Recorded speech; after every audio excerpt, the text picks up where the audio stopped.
Well, joining me to discuss creating green growth now are Nicola Walker, who's Principal Policy Advisor at the CBI, Barry Gardiner from the Energy and Climate Change Select Committee, Grant Bailey, who's Sales and Marketing Director at Thermal Energy, Harry Morrison, Director of Certification and Accreditation Schemes at the Carbon Trust, Malcolm Ferguson, Head of Climate Change at the Environment Agency, and Dr. Peter Bomfield, who's Chief Executive of BRI. We're going to begin by talking about the CRC energy efficiency scheme and the change that has come in or was announced at the end of last year, which was essentially to start with something that was a way of recycling money and turn it into a way of raising revenue for the Treasury to pay off the deficit.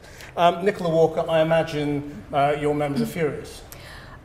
Well, furious is probably not the word I would use necessarily, but essentially business has always been very keen to work with government on energy efficiency. We've always recognised it as potentially a low-hanging fruit in our effort to hit our climate change targets.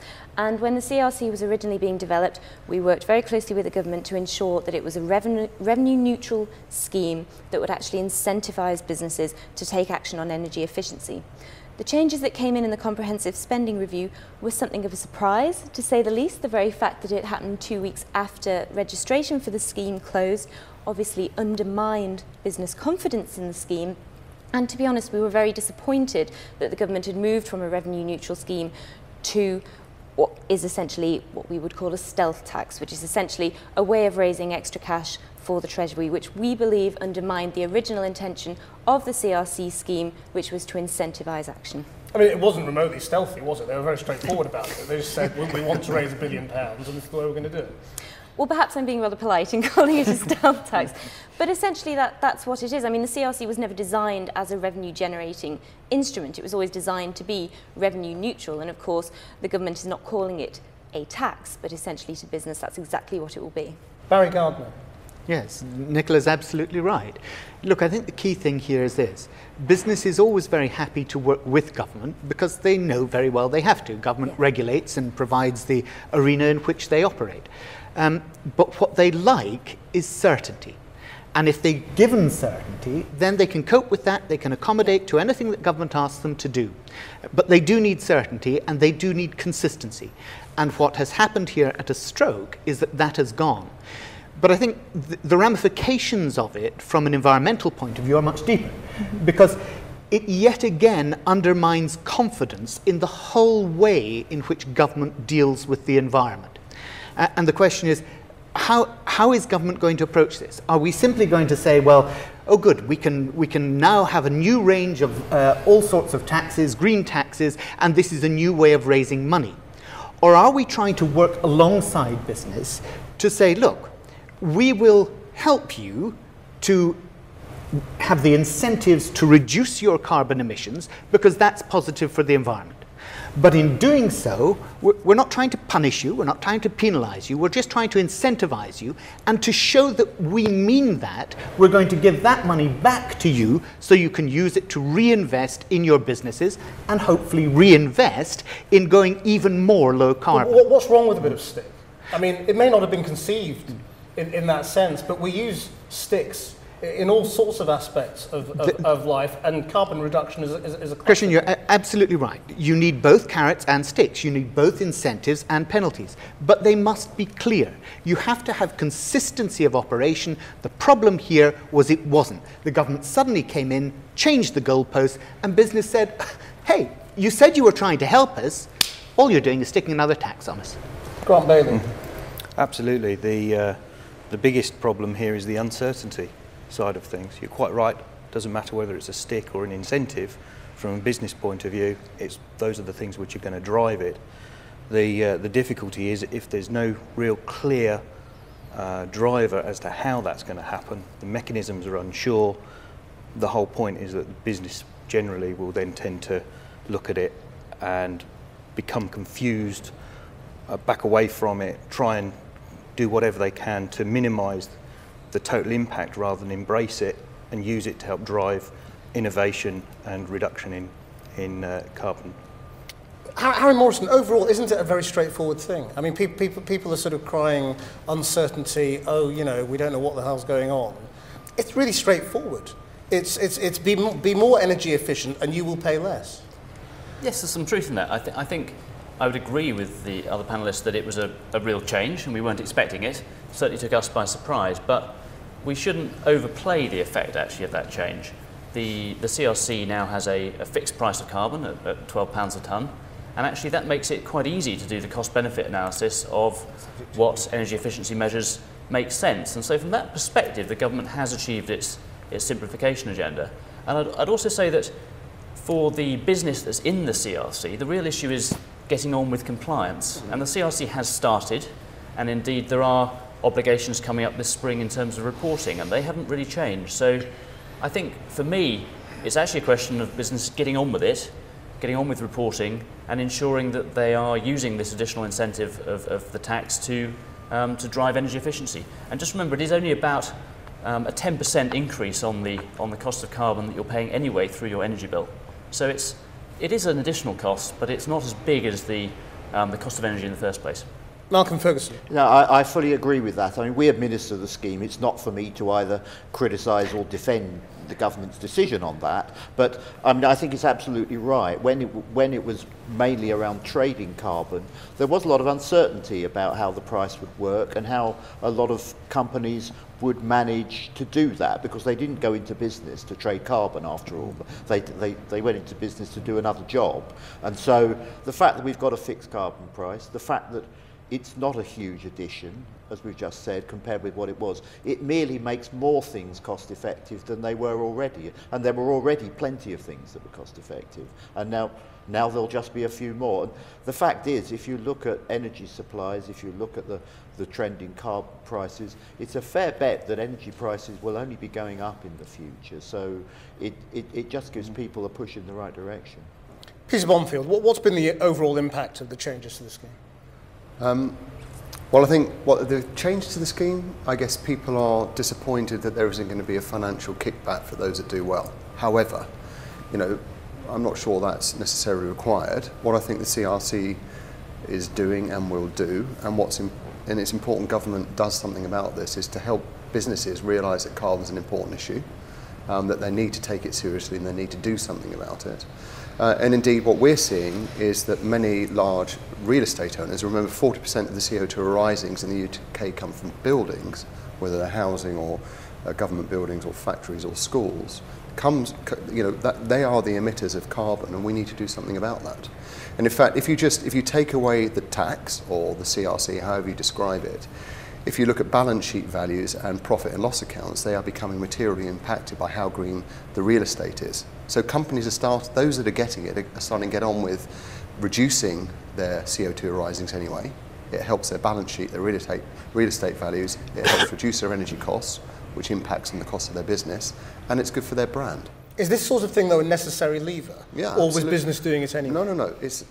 Government must put its head above the parapet and from time to time set policy requirements that are demanding, that push business and push the public sector to deliver the outcomes we need for our country. If they're not proactive, and if government is not brave enough to do so, then we won't get the outcomes that our country needs. I mean, Nicola, would you agree with that? I mean, did your membership need this kind of push, this kind of lever, and the kind of leadership from government? To be honest, there are always going to be businesses who will get this and who will be doing it anyway. So Peter's absolutely right. Some are always ahead of the curve. You're also absolutely right that some businesses need that extra push and need to be incentivised to make those kind of investments. What I would argue, though, is that turning this into what is essentially a tax won't necessarily boost those conversations on carbon to the top of the organisations. And that's the key here. Where is this going to be dealt with in a business? If it's seen as a tax, it's going to be written off as a cost of business. It's not going to incentivise behaviour change. And that's the feedback we were getting from a lot of businesses, that the revenue recycling element would actually enable them to take the conversations on carbon higher up the business. Barry Gardiner, isn't the truth that this is a relatively small number of people who it really affects? And a lot of them can just write off the money. If you're a huge business, you can just pay the tax and forget about it. Look, the idea that business just pays the tax and forgets about it is a nonsense, because what happens, in fact, is it goes into their cost of production, it goes into the cost that we all bear when we buy their products, and it's as simple as that. But I want to come back to the point that you made about why has government got a role here. Government's got a very important role here in setting the regulatory framework, for one very clear reason above any other in this, and that is that if it is left to those businesses who, as Nicola says, get it, then they are at a material disadvantage, a competitive disadvantage to the businesses who don't bother to get it. And what we're trying to do as government is say, look, we want you to move in this direction. We recognise that some of you will move in that direction, but that means we've got to make sure it's a level playing field for everyone. Okay, Peter Bonfield, let's talk about innovation and how business and the public sector can actually be pushed in the right direction in terms of technology and innovation. What's out there to help? Well, if you look at another policy measure that government have put in place, it's a performance of housing. So by 2016, every new house will need to be zero net carbon and use a third as much water as we're using today, and a whole bunch of other things around materials and other things. Now that is a very big, ambitious target set in 2007. In my view, I think really good policy setting, because what they did was they said by 2016, so that's in 9 years' time, this is the performance level you need to achieve. They then produced something called the Code for Sustainable Homes, which has come from my company, and what that does is it gives you the methods and models by which you calculate energy efficiency performance, by which you calculate green energy generation, by which you calculate the embodied impacts of the materials used, by which you calculate the water efficiency. But the key thing is it doesn't tell you how to do it. Okay? Now, if government stand firm, give the certainty that you were talking about earlier, and say, whatever happens, if you're a house builder and you want to run your business in 2016, this is a performance target you've got to achieve, and this is a method by which you demonstrate it. And after a year or two of moaning about it, okay, but with a few enlightened companies who start getting on the solutions, the private sector say, actually, we have no choice here, we've got to innovate. And what do they start doing? They start asking their suppliers, how would you do this better? Can you help us? Can you help us in some way or other, deliver us cost-effective solutions that deliver against these very demanding performance targets? And so what's happening is now we're 3-4 years on, we're building code level 4 homes, so they're 44% better than current building regulations on energy. That's a big step. We're looking at how we build them cheaper, faster, with fewer defects, than we're building current code level 3 homes. But do you think they're going to hit that target? Yeah. I mean, if you look at what new houses this year, what proportion of them will be zero carbon? Well, they don't. A very, very few. But by 2013, they have to be code level 4. This year, we'll be delivering a number of code level 4 homes at lower costs than code level 3. Okay. By 2013, we'll be well set to do it. And the other thing that's really important here is we had a visit from the Chinese Vice Premier. He came to BRE. We've got this innovation park where we've got 700 companies who are busy innovating. He came, he was really impressed. And one of the reasons he came was because this is an area where Britain is becoming world class. We're developing world-class designers, world-class engineers, world-class manufacturers who are innovating. And he came to see what we had here that he might import into his country. So if we get this right, not only do we deliver more for less or lower carbon, but also we help our country to become world leading with the export potential, inward investment potential that comes from that. And that's really important if we want to grow our economy. I mean, you make it sound like it just happens. It happens naturally. You set the target, the market delivers.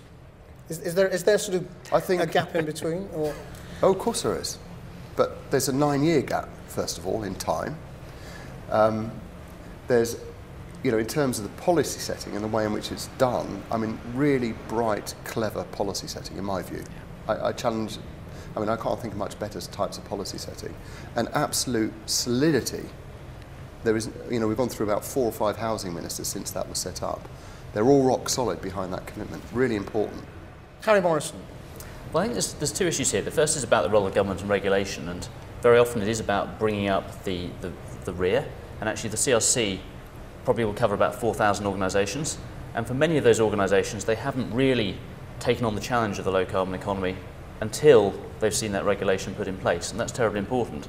But we shouldn't overplay the role of government, actually, and I think this is where I'd agree with Peter. I think often it's about actually stimulating innovation, not just in technology, but actually in business models and thinking about the market. And what we see at the Carbon Trust is that the organisations who are really going to do well are those who are thinking beyond regulation. We've worked with around 500 companies who've achieved the Carbon Trust standard for measuring, managing and reducing their emissions. They've cut their emissions by around 8% over the last 3 years. The reasons they've done it are not so much about regulation, they're about cost saving in the first instance, but secondly, it's about engaging with their supply chains and engaging with their customers and actually seizing the opportunities of the new green economy. And that really, for me, is what's going to drive the change. It's not just about putting all the pressure on government, it's about actually getting businesses to see that bigger picture. Barry Gardiner, I mean, this goes way beyond the CRC, doesn't it, in terms of innovation and technology? Oh, absolutely. And I think there are certain key things that government can do in this. Governance is one of them. Procurement is another major element in this. Building regulations, as Peter has already alluded to, but also product standards. I mean, it's incredible to think that 20 power stations in the United States are on 24 hours of every single day of every year, simply to keep all the products in the US on standby. 20 power stations just to keep products on standby. Now, if we introduce product standards that did not allow that, think of the saving in carbon emissions. So there are really important ways in which government, through its product standards, and here I absolutely agree with Peter about China, we should be looking to make a play with China on establishing between the EU and China product standards. It's very clear at the moment that the USA is not in the game on climate change. It's not in the game on carbon emissions, and probably won't be at a federal level for another 6 or 7 years at minimum. What we need to do is to make sure that by invoking common product standards in other parts of the globe, US industry, US manufacturing is at a disadvantage. And they say, well, look, we don't want to have to manufacture one standard for the US and another standard for the rest of the world. This is a cost to us. If you get business in the US screaming at the US government, for God's sake, get in on this, make sure that we have common standards, we're part of the solution, then you will have a real driver for political change in the US. It'll get them engaged in a way that at the moment they're not. Malcolm. Yes, I mean, the evidence shows there's a lot of potential out there. We can actually make money, save money, we can innovate. There's lots of sectors, lighting, heating, electric motors.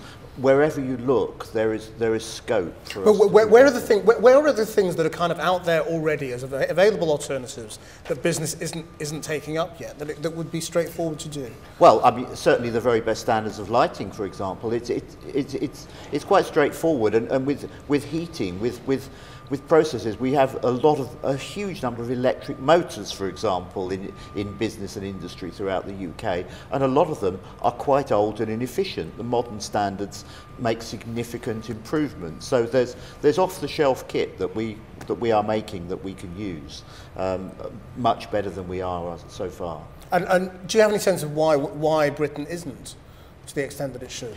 Well, I mean, one thing I do think is that I mean, you can say the CRC is just a tax if you like, but the fact is that it requires big organisations to sum up their energy use and present it as one big number, and it goes into a league table, and that does actually get it noticed higher up in the organisation. We do have some evidence for that, and it's when it gets looked at higher up in the organisation, and it's when you're threatened with it being published and where you stand compared to your competitors, that is beginning to make people take notice of something which they haven't done hitherto.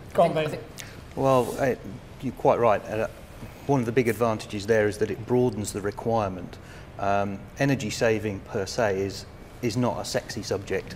You talk to people in industry, and it's something that the FD worries about. It's nothing that people further down feel that they're obliged to.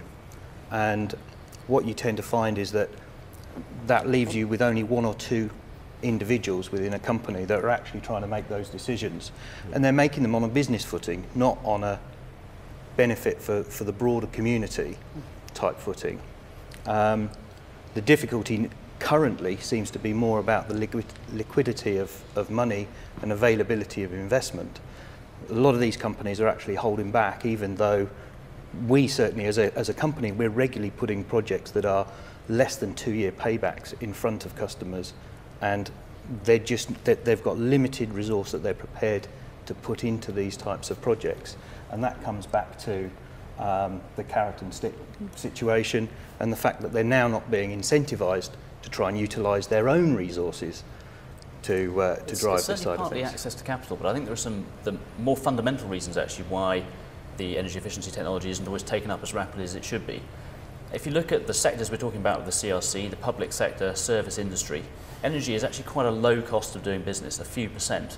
And then if you look at the amounts of money to be invested and the returns that can be got on individual projects, they look quite attractive, but actually compared to the economics of a business as a whole, it's not that significant, and it's just not the top of mind issue. The awareness levels aren't there. And that's why I think actually what's one of the really important aspects of the CRC and this debate is that it focuses business attention. It just brings it out from being an energy manager priority to being a wider business issue. And that's where we've got to go. Peter Bonfield, I mean, the example you gave was a very clear, simple one about you set a target, you set a date by which you will deliver something, and then you work towards it. Is that the best way to do it?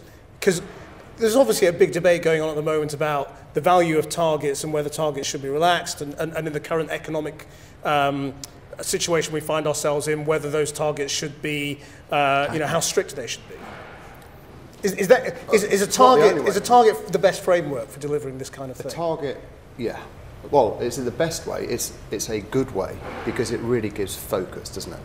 You know, if you've got a clear outcome that everybody's got to drive to deliver against, then and it's got a time frame around it, that really helps. It avoids vagueness. And the trick, though, is to unlock innovation and creative thinking in your supply chain and ideas that are inherent within your business or organisation to allow you to reach the target. So you might have a very rigid target, you might have a rigid methodology which allows you to calculate progress, but unlock the innovation, the good ideas in those around you, and you can achieve all sorts of outcomes. But the way to do that is to align the target with clear incentives. And if you take a company like PepsiCo, the way that they eventually drove lower emissions and energy reduction into their business, right throughout the business, was the moment that they began incentivizing their senior management to do so. So that the senior management remuneration packages, their bonuses, were payable on the delivery of the carbon reductions. And that was the moment that senior country managers started saying, well, okay, I can either drive down my emissions here, I can address my recycling, I can address my waste, I can address my packaging, or I can have a brand new bottling plant. And that was the point that they started choosing the lower emissions over the new bottling plant. Okay, so could I come back on that as well? So I concur with you. And again, to give you specific examples, you may have heard of Plan A in Marks and Spencer if you ever go shopping there. Plan A is their sustainability plan. We were very close to writing that for Marks and Spencer. In the beginning, it was all about their brand and value. You know, they wanted their consumers to feel that the company was doing the right thing. They also wanted to do the right thing by people and the planet. They unlocked innovation, but they drove it from business performance. Yeah. And whether you're head of food or head of stores, design or whatever, part of your bonus and performance is based on that. In year one, they allocated 200 million to that program. In year one, it cost them 30. In year two, it's break even. In this year, it will make them 10% of their profits. Okay? That, if you look at real estate values, I mentioned that earlier on. If you're a CFO or a CEO and you've got 10 million square feet of real estate in the UK or around the world, and you can get 3% more value from that, believe me, that is a real driver of improvement. If you can reduce your P&L, your cost base, by using resources less, by minimising waste, by optimising efficiency, that drives change. And just to come back to your point, you know, the key, we need to do things to save the planet. Absolutely essential. The difference between the past is we were satisfying by glossy brochures, good PR and words, okay, and tick box mentality. The difference between 10 years ago and today and the future, and the CRC is a little part of this, is we're getting to the position where being environmentally sustainably materially impacts on the success, financial success of your business. That's great, because the more money you can make, the more profit you can make, the more you can get personally, more bonuses and things, the more, the more people will drive more environmental outcomes. Nicola? I couldn't agree more, to be honest. I mean, the importance of embedding sustainability. With who, him or him? Well, with both, to be perfectly honest. I mean, the importance of embedding that kind of mentality throughout your business cannot be underestimated if you're going to make real progress. And coming back to the issue of targets, I mean, we have the grand target of 80% by 2050. I mean, we've always said that it's incredibly important to break that down. Yes, that provides a trajectory. Businesses can look at that, they can look at interim targets and say, well, okay, that's where the government wants us to be, but unless you break that down further, then it's very, very difficult to hit those milestones. Okay, well that brings us to our next question, which is what action should be taken by the government to encourage the development of innovative low-carbon solutions, and what are the potential barriers that still exist? Barry? Well, I say it again. It is governance. It's making sure that this is high on the public agenda. It is about government procurement, looking at your procurement chain for everything. When I was in government, I introduced the procurement requirement on legal and sustainable timber as an obligation on government. Getting that through against the opposition of the civil servants was just unbelievable. What was the opposition? The opposition, well, the opposition was that this was too difficult to do, you couldn't possibly do it in the timescales. How were we going to certify that it was legal? How were we possibly going to certify that it was sustainable? Was it fair to penalise suppliers who may not have been responsible for it and the supply? I had more arguments of Sir Humphrey nature given against that one change in government procurement rules than in all the rest of my dealings with the civil service. So it is difficult to drive through. We eventually achieved that, but we have to do it for all the products that government is buying. They have to be best in class when it comes to emissions reduction. How easy is it to set the standard, please, Bonfield? Yeah, the link here is really relevant, because I have a second role where I work for the Olympic Delivery Authority, where I've overseen the delivery of the green legacy regeneration, so from the policy setting, the theme identification and the target setting and the delivery of that, and I've also led on products. And one of the things we've done on the Games is we've required all our timber to be legal and sustainable. Right, and what we've done is we've taken the stuff you pioneered, but we've actually found a practical way of delivering it.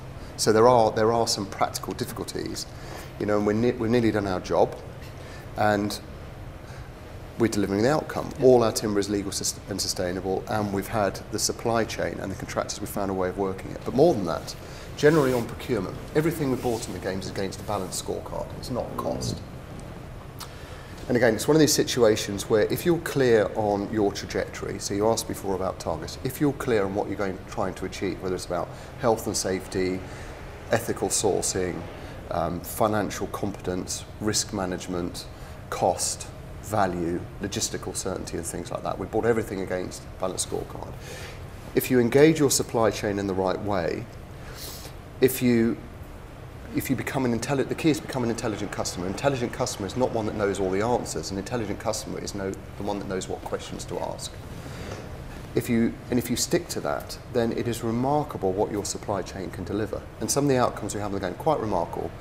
More for less risk, lower cost, more value, better carbon, lower waste, not everywhere, and we should, and that model, proven model on a big project delivered in a very tight time frame with the world scrutinising it, has allowed us, all under European procurement legislation, it's a great model and template for us to take now into government and say, look, let's look at how we unlock this new knowledge in Britain, arguably best in class, anywhere in the world, and let's do it centrally, let's do it across MOD, let's do it across Highways Agency, across local authorities, and see if we can't use this as a template for delivering better outcomes to the country.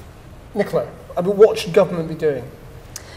I think in a wider sense we need to have a little look at the policy framework that the government's got in place. I mean, essentially what the government is trying to do is incentivise investment in low carbon solutions, in innovation, and currently a lot of what we're hearing from business is that There is undue complexity, it's overly burdensome in terms of compliance, there is confusion, varying or multiple levels of essentially taxation, and also that the government doesn't seem to necessarily have a clear plan for action. I mean, last week it released its carbon action plan, which almost seemed to be like a plan of plans. I mean, essentially business wants to know when government is going to start setting some concrete milestones in place. And again, it comes back to Barry's point earlier about the idea of certainty. Business needs certainty in order to make those kind of investment decisions. And of course, we're looking at both the supply and demand side here. We've got consultations at the moment on electricity market reform, absolutely essential that government makes that work. We've got talk of a green investment bank, which could potentially unlock a lot of investment. Again, absolutely essential that government designs something that the market is going to need. And again, on the demand side, we talked earlier about boosting consumer demand, getting those signals right, getting those price and demand signals right for business. Because it's not clear whether the green investment bank is going to do anything that you can't do anywhere else. It's not. I mean, I know that government is still consulting on it at the moment and we're expecting an announcement in May. But essentially business wants to know whether it's going to be a bank, whether it's going to be a fund, what powers it will have, whether it will be able to leverage debt. It's those kind of questions that need answering. Malcolm Ferguson. Yeah. I mean, to be fair, what you're saying about uncertainty is partly a symptom of there's a lot going on. I think actually there does come a point where you have to look at the whole thing and say, okay, this has built up over a period of years. Is it actually the right structure, or are there some things that we should simplify and merge? Yeah. I think that's right. Coming back to the question of targets, though, I mean, I think you set some very good examples of where targets are the right thing to do. But if you look at the CRC and the participation in that, you've got local authorities, you've got high street shops, you've got manufacturing businesses and so on. It would be quite hard to do a single target, and also you've got leaders and laggards, as we've all agreed. Some people have done a lot already, others haven't. How do you set a single target for all of them?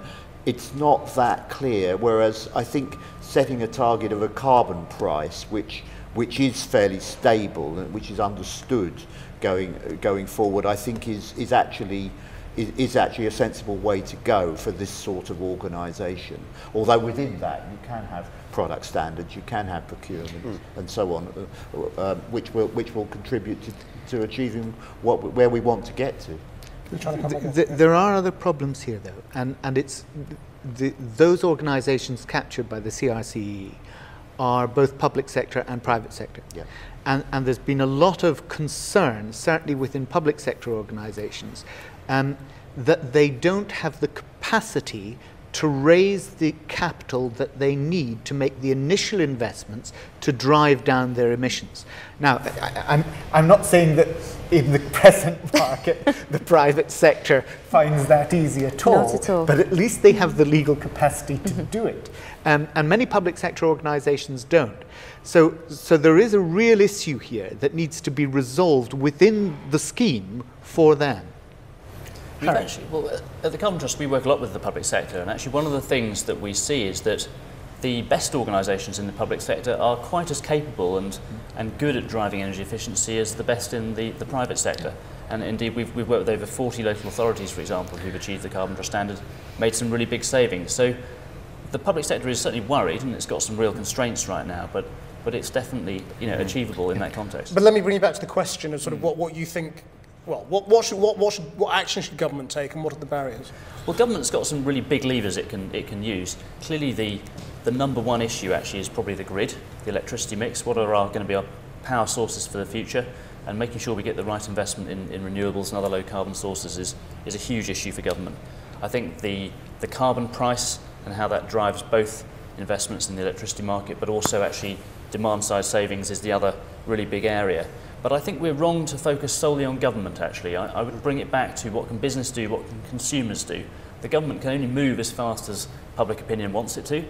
And one of the real challenges for business actually right now is that whilst there's huge consumer demand for better environmental products, better performance on carbon, actually consumers don't trust business when they make claims.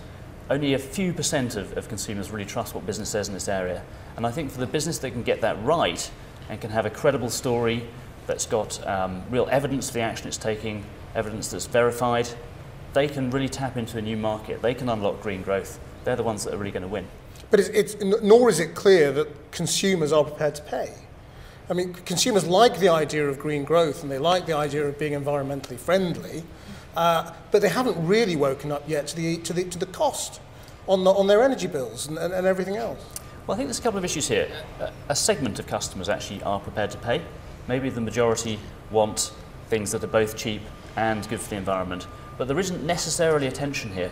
What we've discovered with our work at the Carbon Trust is often as you make products more carbon efficient, actually as you make them more energy efficient, you tend to cut the bills. You actually tend to take cost out of your supply chain. So you can get a win-win. You can get a low-carbon product and you can make a saving at the same time. Look, there's a real issue here and it can't be glossed over in that way.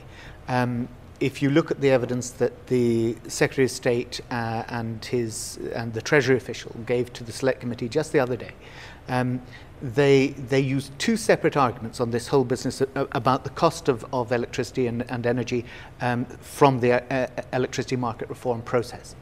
And the Secretary of State was very keen to point out that post-2020, if we had a $100 a barrel oil price, then actually that was the threshold at which energy would become cheaper.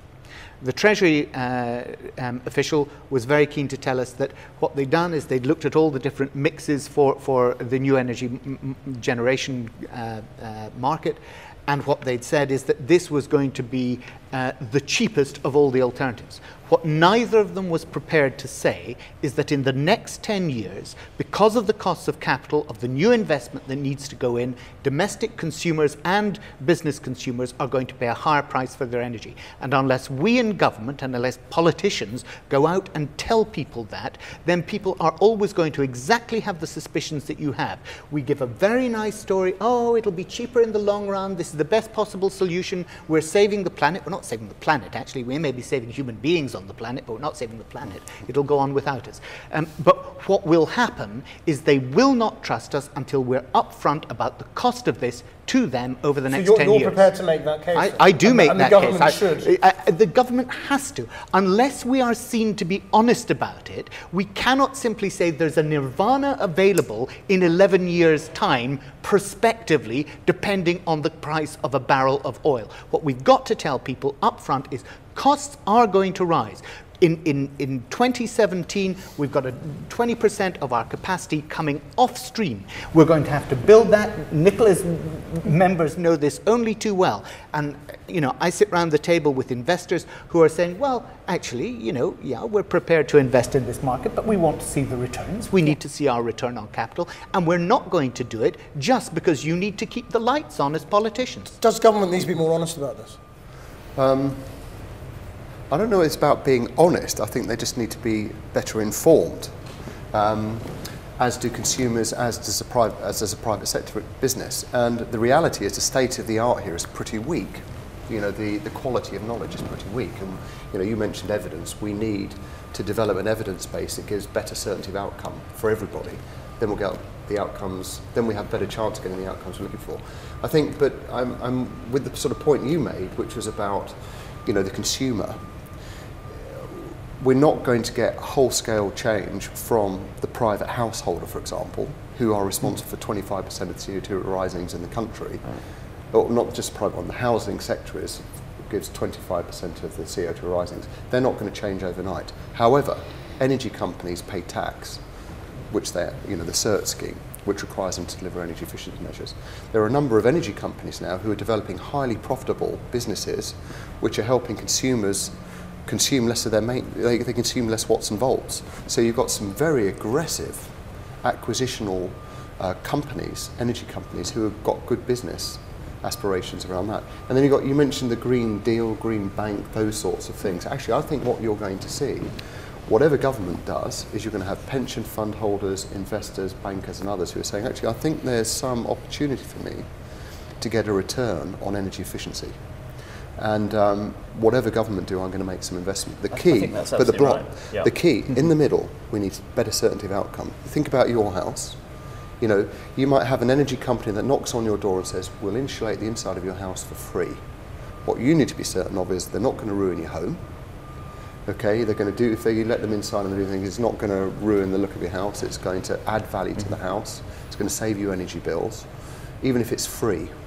Okay, and in fact, what we're doing a load of work on this. We've got many partners around the country, and we have a whole program of retrofitting homes to find out what works and what doesn't. And you asked a question to my colleague here, you know, what does the UK have now that could be exploited? Actually, in materials, and in insulation, and in windows and things like that. We've got a bunch of products that are ready for exploitation now. They're manufactured by our companies. The trick is to try, they're not all advanced technologies and things, we don't need that.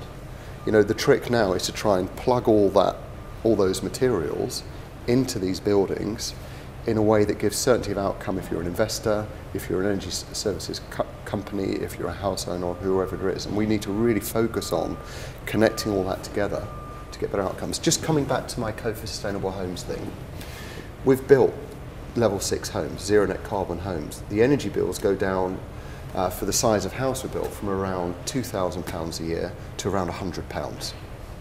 Okay, so when it comes down to, when you're getting that type of saving, actually, even if you are a sceptical householder, that starts to become material. You know, that will impact on the sort of decisions you make on what you do. I think this is really important because the point about the need for significant investment in renewables and other low carbon power sources is absolutely right, and yes, that will be expensive, but it doesn't mean to say there isn't the opportunity to save as we get more efficient.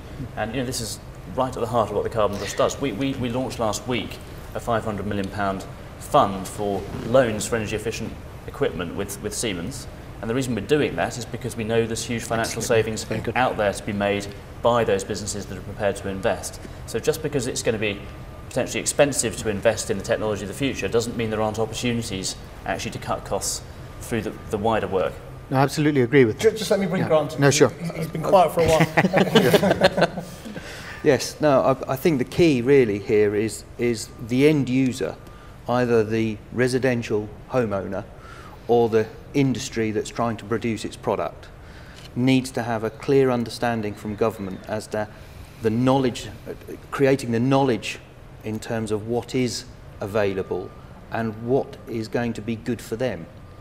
Taking on board what you're saying about reducing the cost of energy, you know, using more energy efficient products and systems on one hand, but having to pay a higher price for energy on the other. The real key is understanding how to bring those two together for the end user.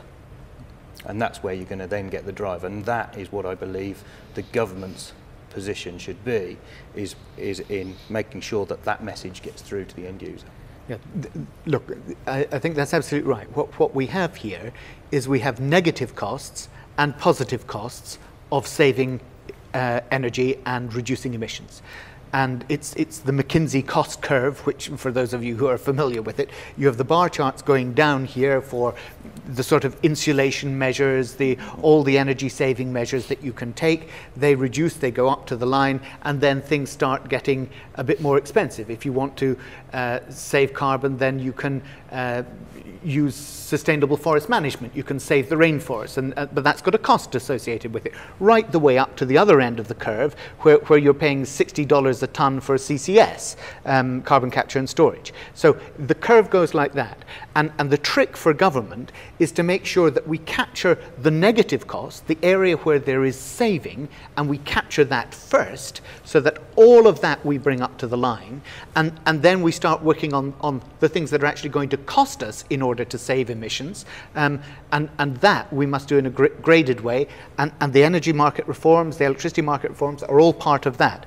But it doesn't mean that you don't do the negative cost curve, the savings first. That's the most important stuff. It's the early fruit, the low-hanging fruit that Nicola was talking about. Okay, let's move on to raising awareness of the benefits of the green business, if you like, and the financial opportunities that are available. And obviously the CRC has an element of this with the league table, which is controversial in its own right. I mean, Harry Morrison, what more can be done to raise awareness? Well, the league table will certainly have an effect in the CRC. It will rank 4,000 companies and public sector organisations top to bottom on their performance, and that'll be both on their emissions performance and actually in the first year whether they took early action, and the Carbon Trust Standard is a key part of that. Have they been measuring, managing and reducing their emissions over the years leading up to the CRC. So that will help shine a light on performance, but I think it goes far beyond that, and actually businesses need to look at their strategy, their reputation in the round, what's their 10-year game plan, and do they have the set of actions in place and the credible data to back it up that's going to enable them to communicate with consumers. That's where the real win is. Harry Ferguson, I mean, what we're seeing, sorry, Malcolm Ferguson, what we're seeing is an attempt in some quarters to sort of discredit the league table and say they've got the measurement wrong, it's a meaningless table, it doesn't recognise people who are doing, one lot of things. Is that just sort of, business attacking an existing mechanism, or I think there's a certain amount of defensive rhetoric around that. I mean, one thing you've got to say is that, for the first time, this ranks these thousands of major organisations according to the same metric and the same rules. Now, it's not going to be very meaningful ever to rank, as I said earlier, to rank Birmingham against Tesco's. But the thing is that people will have the data and sectors will be able to take them out. So no doubt somebody will compare all the local authorities in the scheme against one another, say, in terms of, how much energy are they using per head of population or whatever it may be. No doubt somebody will put all the supermarkets against one another and tell us whether Tesco's is doing better than Sainsbury's or vice versa. So I think it will come down to the sector organisations, in fact, to a large extent. They will do the work that we can't do. Our table will have its limitations. There's no doubt about that. It will be largely the raw data. But I firmly believe that, especially in sectors where there is a sensitivity to this, others will take that up and others will do much more complex metrics than we can possibly achieve. And that will, I think, put a spotlight on some organisations. The NHS do a similar thing. They already publish league tables on sustainability, and it is something which has now come full circle and is now driving the investment side of things from the CEOs of the trusts. They're actually looking at it and saying, we want to be higher on this league table because it elevates the position of the trust. Maybe it adds some weight to gaining a foundation status, or they can see other spin-offs from it that are actually going to help drive what is essentially their business. Barry Gardiner, does the government need to do very much in terms of raising awareness? Or is it more important to create the framework by which business goes, actually that's the sensible thing to do? It's absolutely essential that the government does raise awareness, because all these businesses respond to public sector, to individuals' demand, to the public's demand. Okay? And if that demand isn't there, then the businesses are going to say, well, what are the drivers of my response? Now, we've talked about some of those. They're regulation, they're the tax incentives or the tax penalties, they're all the other ways that can influence. But much better that the government is saying to people, look, this is important. And one of the big mistakes that we made as a government, in my view, is that we asked the utility companies, the electricity, gas companies, to actually be the drivers of this. Now, what do each one of us associate with our utility company? Bills. That's all they ever send us, bills. And yet we gave it to them to drive a cost saving for the consumer. The consumer, well, if they're sending it to me, it can't be right, can it? Yeah. We should have been out there using organisations like the Carbon Trust. I mean, I'm really disappointed that this government has cut back the funding to the Carbon Trust, because the Carbon Trust is one of the best, the most neutral. They're not political, they're not sending you a bill. They're there saying, hey, do you want to save money, guys? We can do it in a way that actually is going to make you more sustainable, more profitable as a business. It's going to save you money in the long run. And hey, do you know what? It's good for the planet as well. Nicola. I mean, Barry's absolutely right in terms of the good work that the Carbon Trust and many other organisations do to actually showcase this kind of good practice. But I think there is also, as he quite rightly says, there is a role for government as well in raising awareness. We talked earlier about policies like the Green Deal, for example. There are key trigger points in people's lives where these kind of awareness-raising moments can actually be exploited. So buying a house, for example, we were talking earlier. We did some research recently which said that 75% of homeowners didn't really consider energy efficiency when buying a house. Now, that's a pretty scary statistic, really, and it's those kind of trigger points where government and business can step in to push these kind of messages. So, but obviously, it's not just government. Business has a huge role to play as well. And in terms of the performance league table, I mean, it won't surprise you to learn that a lot of our members are actually quite concerned about this, but there is absolutely a role for reputational drivers. It's just which reputational drivers will work best. We're also talking this year about mandatory carbon reporting as well. So it's where does business focus its efforts? But I mean, isn't the environment changing? I mean, Malcolm raised the prospect of a supermarket league table or whatever it might be. Isn't the truth that that may have been effective a couple of years ago? Right now, consumers care about cost. Okay. They care about their weekly bill. They don't really care who's got the nicest light bulbs. Consumers absolutely care about cost, but business also cares about reputation a lot. And if we're talking about supermarket league tables, maybe a couple of years ago that would have actually driven something. But the fact is that all the supermarkets are doing this already.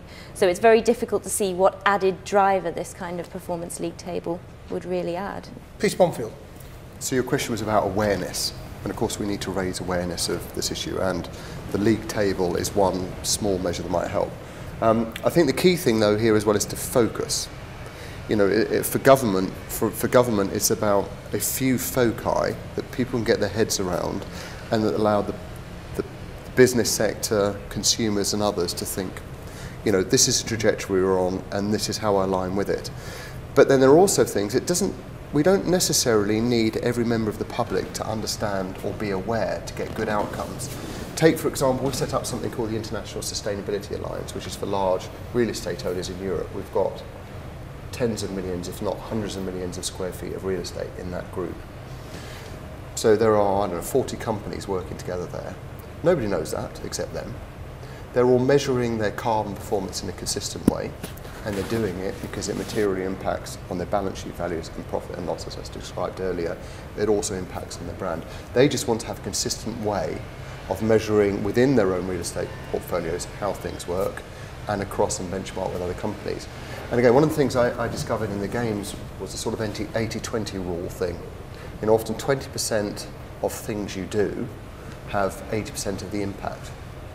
And the key is to really focus on those, get the best outcomes you can, but find other mechanisms by which you allow the most of the stuff that makes 20% of the impacts happen. So on the games too, on procurement, we had a system called Compete 4, which is a mix between speed dating, not that I've done that, and eBay. You know, where if you're a supplier, you would upload your characteristics, and if you're a buyer, you'd come in and ask for particular characteristics, and there was like a match in the middle. And that dealt with the 80% of things you buy that have 20% of the impact. You get on concrete or steel or timber, things that were really material for the project. You focus on those and drive better outcomes. Malcolm. Yes, I mean, I want to come back to the point Nicola said about will it do much for the supermarkets? Well, actually, for some of the bigger supermarkets, no, I don't suppose it will, because that's a sector which has had a lot of focus on environmental outcomes. It's a big part of their brand reputation, and it's fine. But look at other sectors. Can you say the same thing? Not to the same extent, actually. You know, I mean, you know, retail clothing outlets. Do they have the same environmental branding? Not yet. And you know, the hope is that CRC and things like it will actually extend that beyond the supermarkets, where, as you say, it's already happened.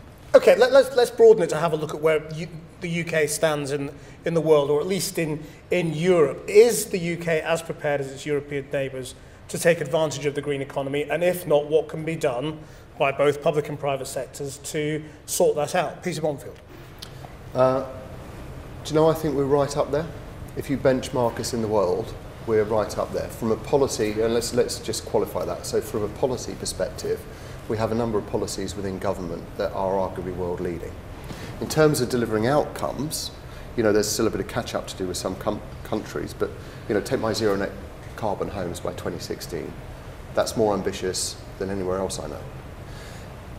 What that is helping do is to bring our private sector forward. So in terms of the ability of them, the sort of the value of what they're doing, either their services, their expertise, their products, you know, we're doing pretty well. Well, no, we're not. We're doing really well. When it comes to things like technologies, photovoltaic cells or control systems, a lot of that's in the Far East, so that we don't need to compete with that. But I think we're doing very well in the UK. We don't necessarily realise it well enough yet, and we're not really connecting together enough yet to exploit it. I think we should really try and exploit it primarily for economic growth. Let's export these products, let's export these services, and let's also, share the demanding targets we have as a country to encourage foreign countries to come and invest in our country. Barry Gardiner. I'd like to share Peter's optimism. I think it's justified in certain sectors. I don't think it is in others. I think. So I'm talking about the built environment sector. Indeed, yeah. I think there are problems that we have that are unique to the UK. We set up the renewables obligation in the 1990s, and that was in order to drive more renewables into our energy generation system. But the effect of that was very cumbersome. Germany, on the other hand, went for feed-in tariffs.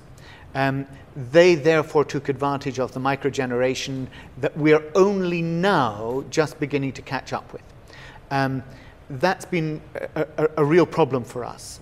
I think if you look, Peter mentioned solar.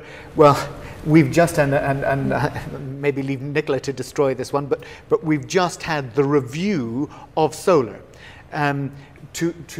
We set the framework, great, we're going to have a feed-in tariff for photovoltaic, and suddenly there's a panic because, oh goodness, business are actually thinking, yeah, this is a good thing, we'll do it.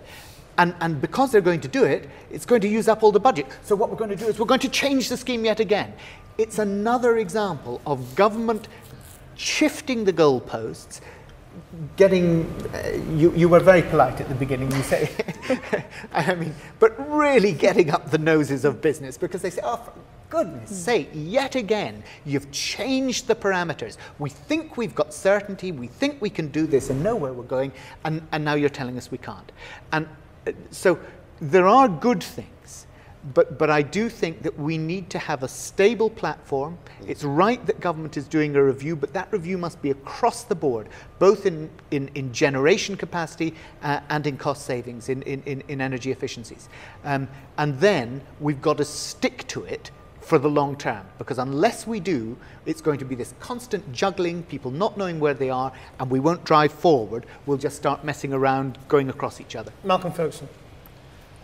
Yes, I agree with that. But I come back to the point I made earlier that there's a lot going on, and that means change, and we have to have change because we can't go on the way we were. So, but in the European context? In the European context, I mean, I think it's right. I think we're doing well in some areas, but in others, other countries did steal a march on us at one point, and we've got some catch up to do. Mm-hmm. Nicola. I think from a business perspective, we are very much viewed as a leader.